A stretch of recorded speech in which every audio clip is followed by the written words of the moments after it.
আমি আজকে আপনাকে টাইম অফ মেডিসিন সম্বন্ধে বলছি। টাইম অফ মেডিসিন এমন একটা সময়, আপনি যদি সময়ের সাথে সাথে চলতে পারেন তাহলে আপনার কোনো ওষুধ লাগবে না। সময়ের সাথে সাথে যদি আপনি আমি যে কথাগুলো বলছি এভাবে যদি চলতে পারেন, আপনার ওষুধ ছাড়াই শরীরের যত বড় যে কোনো অঙ্গ প্রত্যঙ্গ আপনার ড্যামেজ হওয়া চালু হয়ে গেছে সেগুলো থেকে আপনি আস্তে আস্তে পরিত্রাণ পাবেন।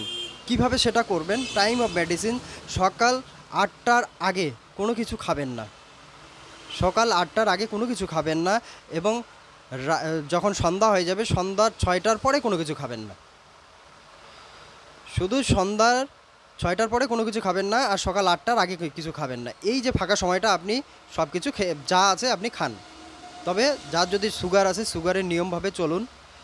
এইভাবে আপনি শুধু এই খাওয়ার টাইমটা মেনটেন্স করেন, দেখবেন যে আপনার শরীরে রিকভারি হওয়া চালু হয়ে গেছে। এক সপ্তাহে আপনার সুগার লেভেল কম হয়ে যাবে।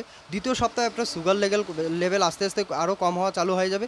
তৃতীয় সপ্তাহে আপনার শরীরে ব্যথা, জয়েন্টে জয়েন্টে ব্যথা এবং এই ব্যথা আস্তে আস্তে কমা চালু হয়ে যাবে।